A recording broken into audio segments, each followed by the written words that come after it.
Andrew Barry did not call a press conference. He did not issue a statement through the team's official communications channels.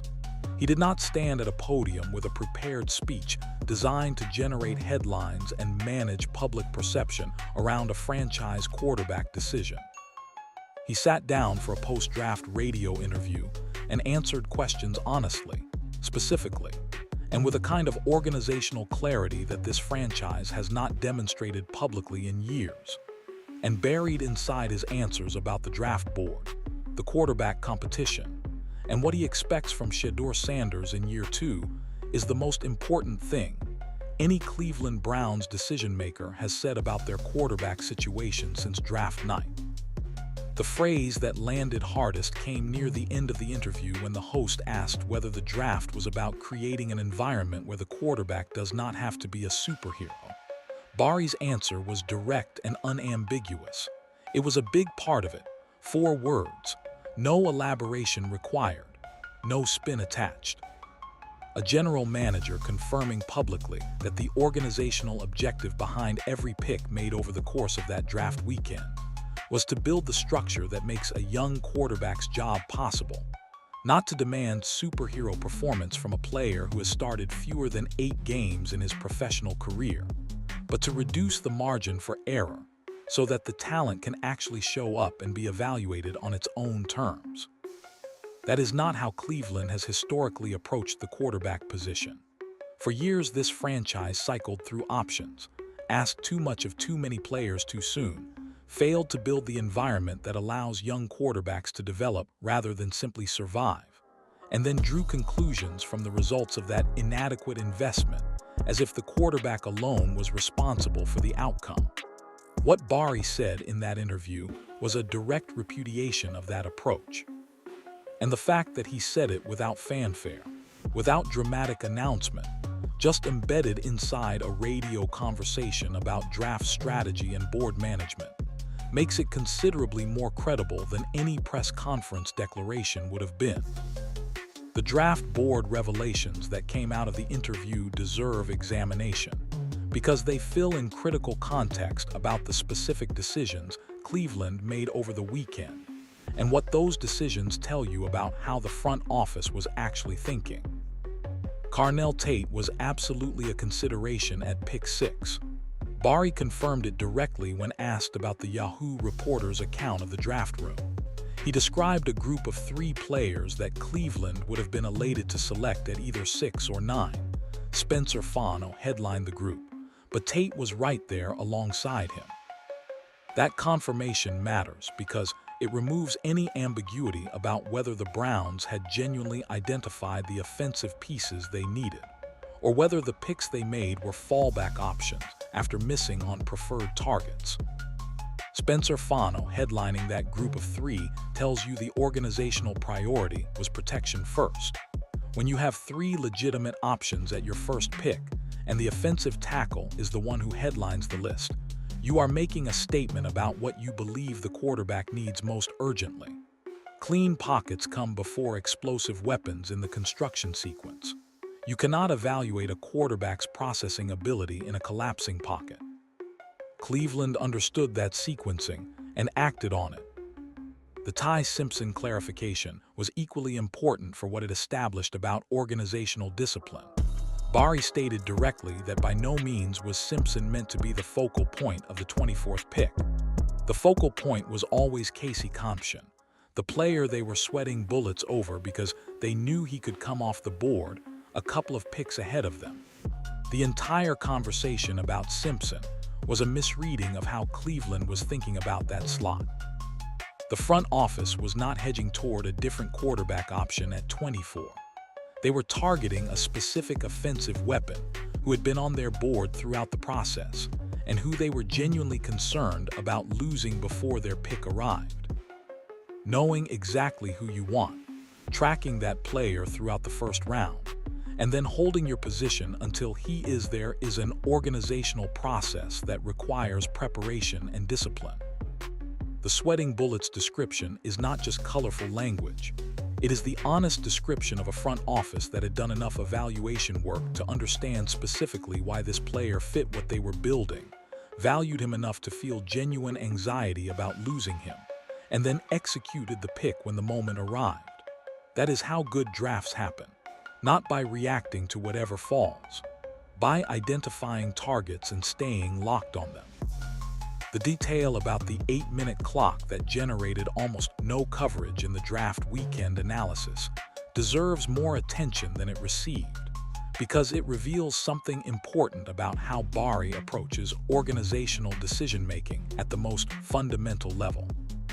When asked how the reduction from 10 to 8 minutes per first-round pick affected his ability to operate, Bari revealed that he was one of the general managers who voted for the change. More than that, he said he would vote for 7 minutes if the option came up. His reasoning was precise and immediately applicable beyond the specific context of the draft clock. Preparation eliminates nerves. If the moment feels high pressure, the solution is not more time in the moment. It is more preparation before the moment. By the time the pick clock is running, the decision should already have been made. The execution is simply doing what the preparation already determined. Think about what that philosophy communicates about how Cleveland's front office operates under pressure. They do not want extended time to reconsider in the moment, because reconsideration in the moment is where preparation gets undermined by noise. They want the work done so thoroughly in advance that when the clock starts, the question is already answered and the execution is clean.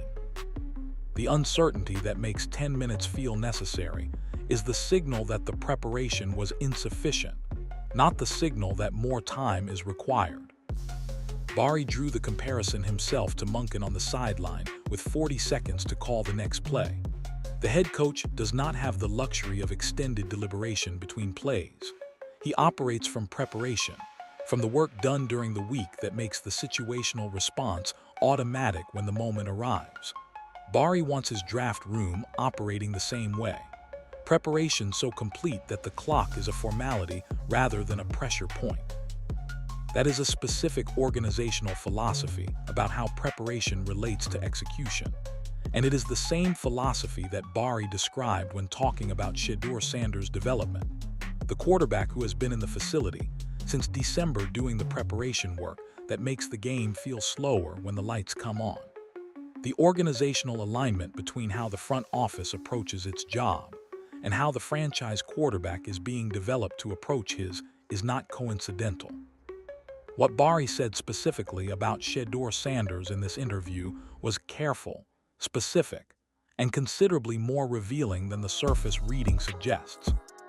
The question was direct. Where does Shedeur sit right now, and what are your expectations for him this year?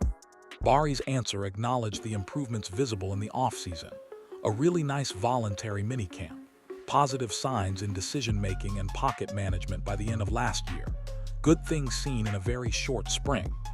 Then he stated his specific expectations for year 2, more command of the offense, better ball security, improved situational awareness as he grows into the system. Those are not generic quarterback development goals. They are specific to what Bari and the coaching staff have identified as the areas where Shedeur's year 1 limitations were most visible and where year 2 growth will be most impactful.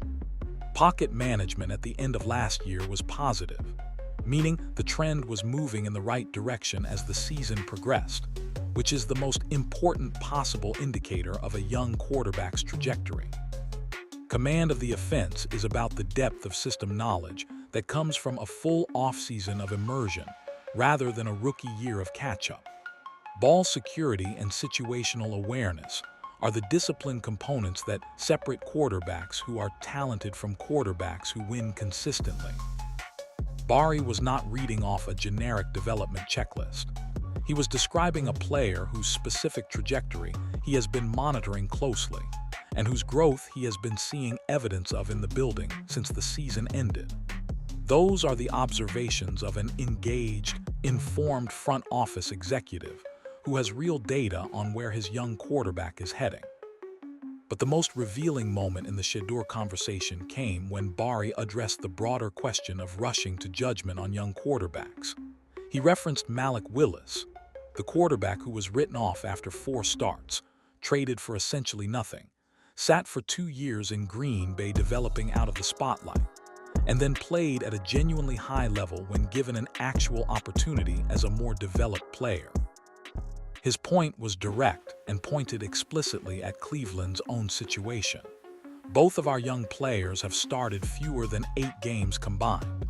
People are making declarative statements about what they will or will not be during their careers. We see this mistake repeated over and over again in this league, and we are going to avoid it. That is a general manager publicly committing his organization to patience with young quarterbacks against the pressure of a fan base and media landscape that demands immediate verdicts. That is not a casual observation. That is an organizational philosophy stated publicly, on record, in a context where it will be referenced every time the pressure to make a fast judgment on Shedeur's future intensifies. The Deshaun Watson advantage question produced an answer that rewards close reading because of what Bari chose not to say as much as what he chose to say. The question was framed generously toward Watson. Does his experience and former elite-level performance give him an inherent advantage in this competition? Bari's response stripped away the assumption embedded in the question. Experience is one of Watson's strengths relative to the rest of the room, but he explicitly declined to say that experience gives any player an advantage in the competition. Parse that carefully. He acknowledged the experience factor exists. He declined to assign it competitive superiority. Those are two different things, and the distinction between them communicates something important about how the front office is framing this evaluation. If experience translated automatically into competitive advantage, veterans would always beat developing players in quarterback competitions. The NFL's history is full of examples that contradict that expectation. What matters is performance. Who commands the offense most effectively? Who makes the best decisions under pressure? Who gives the team the best chance to win football games as the season progresses? Bari followed the experience observation by noting that both players have worked really hard over the past several months, and that the front office is pleased with how both have started the offseason programming. Equal acknowledgement, equal optimism expressed. No hierarchy established beyond what performance on the field will create. That is the language of an organization that genuinely believes the competition should be decided by football rather than by reputation, and that currently evaluates both players as capable of winning it. The phrase "we will see how the next few months play out as all those guys get up and running, and we will see where the chips fall" is not diplomatic language designed to protect organizational optionality. It is honest language from a front office that has set up the competition correctly and is willing to be led by the results. The Denzel Boston draft night story that Bari told in the interview is the kind of behind-the-scenes detail that makes draft analysis genuinely interesting, because it reveals the human decision-making process behind organizational moves that get analyzed afterward as if they were purely strategic and fully controlled. Bari went to bed Thursday night already thinking about Boston once Boston fell out of the first round. That is not a morning of discovery or a Friday adjustment based on new information. That is a general manager who had done enough pre-draft evaluation of Boston to know immediately that his falling to the second round changed the value calculus of the entire Day 2 strategy. The decision was not made through extended Friday morning deliberation. It was essentially already made by the time Bari closed his eyes Thursday night, because the preparation had been thorough enough that the response to Boston's availability was automatic. The revelation that the real Friday decision came down to Boston versus Emmanuel McNeill-Warren as the top 2 options, and that Cleveland did not believe there was any realistic world where they could get both, provides context for how remarkable the outcome was. Not only did they land their first choice in Boston, they then found that McNeill-Warren was still available at pick 58. The outcome that seemed impossible when Bari went to bed Thursday night had materialized by Friday afternoon. Both players were Cleveland Browns. Bari's answer about why McNeill-Warren dropped. His theory about scheme-specific players from non-premium conferences, sometimes sliding further than their talent warrants, because the second wave of evaluations runs later in the process, reveals a front office that thinks carefully about why market inefficiencies exist rather than simply exploiting them without understanding the mechanism. Knowing why a player is available at an unexpected position provides information about whether the value is real or whether the market has identified something the buyer has not. Bari had a theory. The theory concluded the value was real. He acted on it. The mystery that Bari left hanging, the third player in the original group of 3 for pick 6. Not a tackle, not a receiver, another position entirely, is the detail that rewards attention because of what it implies about how comprehensive Cleveland's first-round evaluation actually was. Bari refused to name the player with a smile and the suggestion that it would make for good speculation for the fans. That refusal means the player is significant enough that naming him would reveal something about Cleveland's evaluation process or future roster intentions that Bari prefers to keep private. A throwaway third option does not get protected this carefully. The superhero question is where the entire interview snapped into focus. The host framed it around a long-standing perception of Cleveland's approach, the idea that this franchise had been waiting for a white knight quarterback to walk through the door and solve everything, that the organizational philosophy had demanded heroic individual performance rather than creating the structural conditions for any quarterback to succeed. The question was asking Bari directly, is that what this draft was about?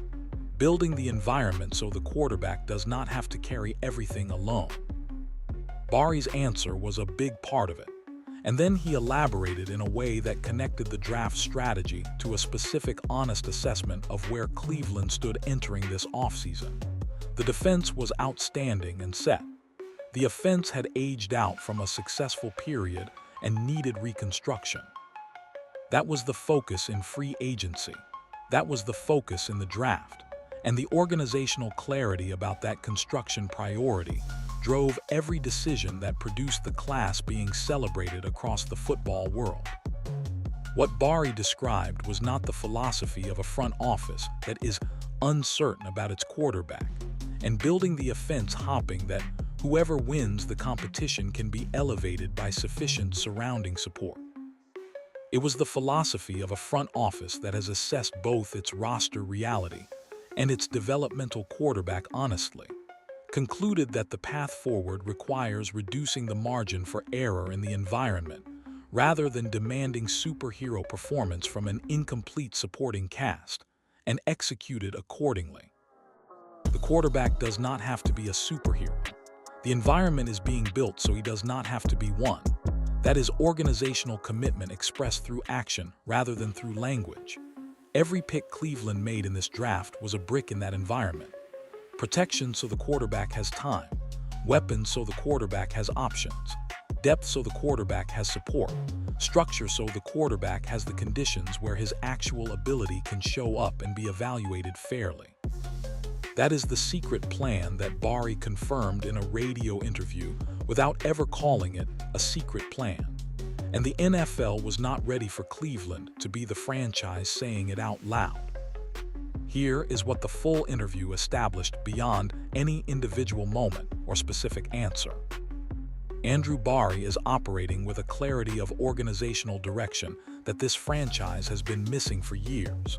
He knows what he wants, knows why he wants it, can articulate the reasoning without consulting talking points, and has demonstrated through his actions over the course of this draft weekend that the articulation is backed by execution. The draft room operated with preparation, so complete that the 8-minute clock felt comfortable. The board evaluation was thorough enough that the right decisions were already made before the clock started running. The long-term vision for this roster was coherent enough that every pick across 2 days pointed in the same direction, without requiring explanation. The Malik Willis reference was not casual color. It was a statement of organizational philosophy about how Cleveland intends to evaluate and develop its young quarterbacks, with patience, with structural support, with the honest acknowledgement that fewer than 8 combined starts is insufficient data for the declarative conclusions being made about both players by people outside the building. Bari is not going to allow external pressure to force premature judgments about either Watson or Shedeur. He is going to build the environment, run the competition correctly, and let performance over a meaningful sample determine the direction. The superhero quote is the one that will be referenced throughout the 2026 season every time the conversation about Shedeur Sanders and the Browns' quarterback situation surfaces.